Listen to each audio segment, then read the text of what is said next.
Hello friends, welcome to Arya Socio Academy. Please like, share and subscribe my channel and also press bell icon. Hello everyone, welcome to our channel Arya socio academy. यह channel समाजशास्त्र से संबंधित है और यहाँ हम समाजशास्त्र के महत्वपूर्ण बिंदुओं को नई सोच और नए तरीके से अध्ययन करते हैं। तो चलिए शुरू करते हैं आज का एमसीक्यू। क्वेश्चन है, निम्नलिखित में से किसके द्वारा किया गया अपराध श्वेतपोश अपराध कहा जाता है? व्हाइट कॉलर क्राइम किसे कहेंगे? ऑप्शन ए है किसी भिखारी द्वारा, ऑप्शन बी किसी विधवा द्वारा, ऑप्शन सी उच्च परिस्थिति प्राप्त किसी व्यक्ति द्वारा, ऑप्शन डी उपयुक्त सभी द्वारा। तो व्हाइट कॉलर क्राइम, ये इसकी अवधारणा सदरलैंड देते हैं। श्वेतवसन अपराध की बात, श्वेतपोश अपराध या श्वेतवसन अपराध इसे ही कहते हैं, सदरलैंड ने यह अवधारणा दी थी। इन्होंने दो तरह के अपराध की बात की थी, एक निम्न वर्गीय अपराध और एक श्वेतवसन अपराध। इनकी बुक है व्हाइट कॉलर क्राइम, जिसमें यह बात करते हैं। व्हाइट कॉलर क्राइम इनकी बुक है। आगे श्वेतवसन अपराध की चर्चा यह अमेरिका के अध्ययन में करते हैं और बोलते हैं कि कोई उच्च परिस्थिति प्राप्त व्यक्ति जब कोई अपराध करता है तो वह श्वेतवसन अपराध कहलाता है। तो हमारा फर्स्ट का आंसर हो गया यहाँ सी। जैसे किसी क्लर्क द्वारा, किसी अच्छे पद पर स्थापित कोई भी व्यक्ति जब अपने पद का दुरुपयोग करता है, भ्रष्टाचार इत्यादि इस तरह के जो भी अपराध हैं वो श्वेतवसन अपराध कहलाते हैं। तो फर्स्ट का आंसर हो गया यहाँ सी। Next question number 2। समाजशास्त्रीय सिद्धांत का केंद्रीय विचार यह है कि अपराधी व्यवहार उसी प्रक्रिया का फल है जिसका कि अन्य सामाजिक व्यवहार। यह कथन निम्नलिखित में से किसका है? ऑप्शन ए है रेकलेस, ऑप्शन बी कोहेन एवं Salt, option C M J. Sethna, option D Sutherland. तो यहाँ क्वेश्चन को देखें तो समाजशास्त्रीय सिद्धांत में अपराध शास्त्र की जो विचारधारा, कौन सी विचारधारा यह कहती है कि व्यक्ति का व्यवहार जो सामाजिक व्यवहार है उसी तरह ही अपराधी व्यवहार भी उसी प्रक्रिया का फल है। अर्थात जिस तरह से हम समाज से सामाजिक व्यवहार सीखते हैं उसी तरह से हम समाज द्वारा अपराधी व्यवहार भी सीखते हैं। तो यह कथन सदरलैंड का है, क्योंकि उन्होंने ही कहा था कि अपराधी क्या है? अपराधी पैदा नहीं होते हैं, अपराधी पैदा नहीं होते बल्कि बनाए जाते हैं। ये ऐसा क्यों कहते हैं? इन्होंने इसी पे सिद्धांत दिया था, विभेदक सहचर्य का सिद्धांत।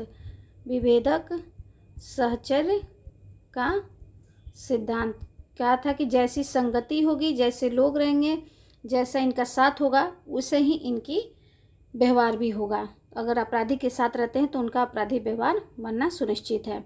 तो इस तरह से 2 का आंसर हम लोगों ने देखा यहाँ डी। Next question number 3। अपराध का कौन सा सिद्धांत सुखवाद पर आधारित है? ऑप्शन ए शास्त्रीय सिद्धांत, ऑप्शन बी समाजवादी सिद्धांत, ऑप्शन सी प्रारूपवादी सिद्धांत, ऑप्शन डी समाजशास्त्रीय सिद्धांत। तो यहाँ हम ऑप्शन को देखें तो सुखवाद पर आधारित कौन सा सिद्धांत है? शास्त्रीय सिद्धांत। तो आंसर तो हमारा मिल गया ए। इसकी बात कौन करते हैं? बैकेरिया, और इसका समर्थन बेंथम भी करते हैं। तो सुखवाद पर आधारित है। समाजवादी सिद्धांत कुछ नहीं होता। प्रारूपवादी सिद्धांत की बात करें तो यह लेम्ब्रेशो द्वारा दिया गया। इसे कहते हैं कि अपराधी जन्मजात होते हैं, अपराधी को यह जन्मजात मानते हैं। कहते हैं कि अपराधी जन्म से ही अपराधी होते हैं। समाजशास्त्रीय सिद्धांत सदरलैंड का है, कहा कि नहीं, अपराधी जन्मजात नहीं होते हैं, समाज में बनाए जाते हैं और यह समाज के द्वारा ही ये अपराधी व्यवहार भी सीखते हैं। तो इसे ही समाजशास्त्रीय सिद्धांत कहते हैं।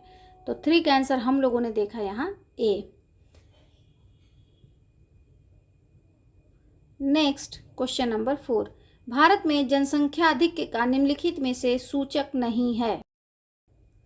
ऑप्शन ए निम्न जीवन स्तर, ऑप्शन बी बेरोजगारी, ऑप्शन सी जनसंख्या में असाधारण वृद्धि, ऑप्शन डी प्राकृतिक साधनों व जनसंख्या में संतुलन। तो यहाँ ऑप्शन को देखें तो निम्न जीवन स्तर होगा तो व्यक्ति निश्चित ही जनसंख्या बढ़ाना चाहेगा कि जिससे अधिक आय हो सके और उनके जीवन स्तर में सुधार हो। बेरोजगारी की देखें तो यह भी वैसी ही समस्या है। अगर बेरोजगारी नहीं होगी, मार्क्स ने ऐसा कहा है कि अगर पूंजीवाद में अगर कम पूंजी है तो व्यक्ति जनसंख्या अधिक से अधिक करता है कि जिनसे वो उनके पास आय के स्रोत बढ़ सकें, हर व्यक्ति कमा सके। इसलिए बेरोजगारी भी जनाधिक्य में कभी कहीं कहीं हेल्प करता है। जनसंख्या में असाधारण वृद्धि यह जनाधिक्य को ही दर्शाता है।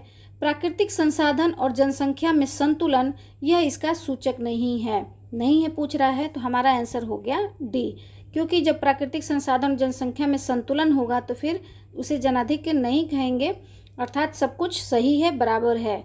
जब संसाधनों पर अधिक दबाव पड़ता है तो जनसंख्या के कारण दबाव पड़ता है तो यह जनसंख्या वृद्धि कहलाती है। तो 4 का आंसर हम लोगों ने देखा यहाँ डी। नेक्स्ट क्वेश्चन नंबर 5, अपराध में मैक्रो समाजशास्त्रीय सिद्धांत के अंतर्गत निम्नलिखित में से कौन सा सिद्धांत आता है? ए विसंगति सिद्धांत, बी भेदक सामाजिक संगठन का सिद्धांत, सी उपसंस्कृति सिद्धांत, डी उपयुक्त सभी। तो यहाँ हमारा आंसर होगा 5 का डी, उपयुक्त सभी, क्योंकि विसंगति सिद्धांत, विभेदक सहचर्य अर्थात भेदक सामाजिक संगठन का सिद्धांत और उपसंस्कृति सिद्धांत ये ऐसे सिद्धांत हैं जो पूरे समाज पे लागू होते हैं, अर्थात यह मैक्रो है। कोई भी सिद्धांत 2 तरह के होते हैं, एक माइक्रो होता है और एक मैक्रो होता है। माइक्रो विशिष्ट समाज या विशिष्ट घटना से संबंधित होता है और मैक्रो संपूर्ण समाज से संबंधित होता है। तो यहाँ मैक्रो पूछ रहा है तो विसंगति का सिद्धांत, विभेदक सहचर्य का सिद्धांत या भेदक सामाजिक संगठन का सिद्धांत सदरलैंड का है, उपसंस्कृति सिद्धांत कोहेन का है। तो इस तरह से 5 का आंसर हो जाएगा हमारा यहाँ डी। नेक्स्ट क्वेश्चन नंबर 6, अपराधी जन्मजात होते हैं, इस सिद्धांत का प्रमुख प्रतिपादक निम्नलिखित में से कौन था? ए सदरलैंड, बी बेंथम, सी कैटलेट, डी लैम्ब्रेशो। तो अभी हम लोगों ने देखा भी पिछले क्वेश्चन में, और पिछले एमसीक्यू को देखिएगा तो बहुत सारी जानकारियाँ आपको अपराध शास्त्र से संबंधित मिल जाएंगी। एक तरीके से आपका नोट्स तैयार हो जाएगा, उसे आप नोट कर लीजिएगा और आपके लिए अपराध से संबंधित जो प्रमुख प्रश्न हैं इसी के इर्द गिर्द होते हैं, जो आप लोग के लिए किसी भी एग्जामिनेशन में हेल्पफुल होगा। तो चलिए देखते हैं ऑप्शन को। सदरलैंड की बात करें तो सदरलैंड श्वेतवसन अपराध की अवधारणा देते हैं या आपको अपराध के समाजशास्त्रीय सिद्धांत देते हैं, विभेदक सहचर्य का सिद्धांत, अपराध समाजशास्त्रीय सिद्धांत देते हैं जिसे विभेदक सहचर्य का सिद्धांत कहते हैं, विभेदक सहचर्य का सिद्धांत देते हैं। बेंथम महोदय ये शास्त्रीय सिद्धांत से संबंधित है, शास्त्रीय सिद्धांत से संबंधित है जिसका समर्थन या एक और नाम आता है जो बैकेरिया का आता है। क्विटलेट का आता है भौगोलिक सिद्धांत अर्थात ताप का सिद्धांत देते हैं, अपराध के ताप का सिद्धांत। लैम्ब्रेशो को देखें तो ये कहते हैं अपराधी जन्मजात होते हैं और ये प्रारूपवादी सिद्धांत देते हैं, प्रारूपवादी सिद्धांत देते हैं और अपराधी जन्मजात होते हैं, यही प्रारूपवादी सिद्धांत की मुख्य बात है। तो 6 का आंसर हम लोगों ने देखा यहाँ डी। नेक्स्ट क्वेश्चन नंबर 7, आकस्मिक अपराधी वह है जो ए पहली बार अपराध करता है, बी अवसर मिलने पर कभी कभी अपराध करता है, सी अपराध करने का आदी होता है, डी सफ़ेदपोश अपराध करता है। तो ऑप्शन की बात करें तो आकस्मिक अपराधी मतलब अचानक अपराध करने वाले को आकस्मिक अपराधी कहेंगे। तो पहली बार जो अपराध करेगा यह बिल्कुल नहीं होगा। अपराध करने का जो आदी होगा वह आकस्मिक नहीं होगा। सफ़ेदपोश अपराध के लिए श्वेतवसन अपराधी कहा जाएगा। तो अवसर मिलने पर जो कभी कभी अपराध करता है वो आकस्मिक अपराधी कहलाता है। 7 का आंसर हम लोगों ने देखा बी। कुछ और जानकारी इससे संबंधित देख लें। अपराधी की बात हो रही है तो अपराधी की आकस्मिक अपराधी की चर्चा लैम्ब्रेशो करते हैं। वो 4 तरह के अपराधी की बात करते हैं। इनका फॉर्मूला याद रखिएगा, आज आपा कहते हैं कि एक होता है आवेग युक्त अपराधी, आवेग युक्त। ज से होता है जन्मजात अपराधी। आ से हो गया आकस्मिक अपराधी, आकस्मिक अपराधी।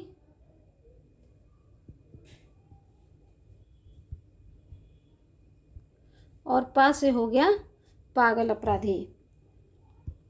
याद रखिएगा, क्वेश्चन में पूछता भी है कभी कभी कि लेम्ब्रोसो महोदय कौन से अपराधी की चर्चा नहीं करते हैं। अधिकतर ऑप्शन में दे देता है पेशेवर अपराधी, तो ये पेशेवर अपराधी की चर्चा नहीं करते हैं। आवेग युक्त, जन्मजात, आकस्मिक और पागल 4 तरह के अपराधी की चर्चा करते हैं। तो 7 का आंसर हम लोगों ने देखा यहाँ बी। नोट कर लीजिएगा, इंपॉर्टेंट है, अच्छा भी है, ये क्वेश्चन में पूछ भी सकता है। नेक्स्ट क्वेश्चन नंबर 8, सामाजिक विघटन के विषय में निम्नलिखित में से कौन सी बात सही नहीं है। ए, सामाजिक विघटन एक सापेक्ष अवधारणा है। बी, यह स्थिति व प्रक्रिया दोनों है। सी, इसमें मतैक्य का अभाव होता है। डी, इसमें सामाजिक नियंत्रण प्रभावी होता है। तो यहाँ हम सामाजिक विघटन की चर्चा हो रही है। विघटन वो होता है जो समाज के मूल्यों मान्यताओं को नहीं मानने पे सामाजिक विघटन कहलाता है। तो यहाँ सामाजिक विघटन एक सापेक्ष अवधारणा है, यह सही बात है। हमारे क्वेश्चन में पूछ रहा है नहीं है, यह बताना है। यह स्थिति एवं प्रक्रिया दोनों है, बिल्कुल सही। इसमें मतैक्य का अभाव होता है, तभी तो विघटन होगा। जब एकता नहीं रहेगी, एक जैसे विचार नहीं मिलेंगे, तो वहाँ विघटन होगा ही। तो 8 का आंसर हमारा यहाँ हो जाएगा डी। इसमें सामाजिक नियंत्रण जब प्रभावी होगा तो विघटन क्यों होगा समाज में। जब सामाजिक नियंत्रण कमज़ोर होगा तभी तो सामाजिक विघटन होगा। तो अर्थात 8 का आंसर हमारा यहाँ होगा डी। इसमें सामाजिक नियंत्रण प्रभावी होता है, सामाजिक विघटन का यह लक्षण नहीं है। तो 8 का हो गया हमारा answer D. Next question number 9, राष्ट्रीय महिला आयोग का गठन किस वर्ष हुआ। ए, वर्ष 1988 में। बी, वर्ष 1990 में। सी, वर्ष 1992 में। डी, वर्ष 1995 में।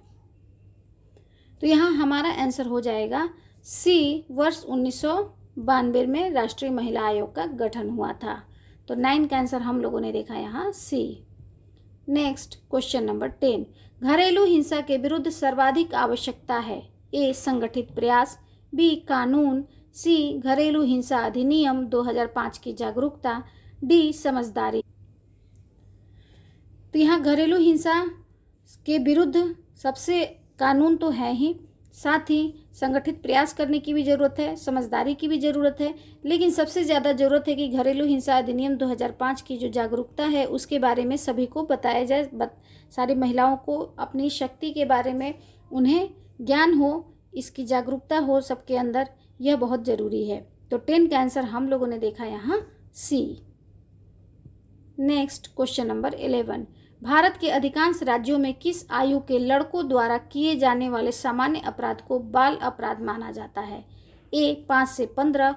बी, 6 से 18 वर्ष। 6 से 18 वर्ष, यहाँ कुछ मिस्टेक है। और सी, 7 से 16 वर्ष। डी, 10 से 21 वर्ष।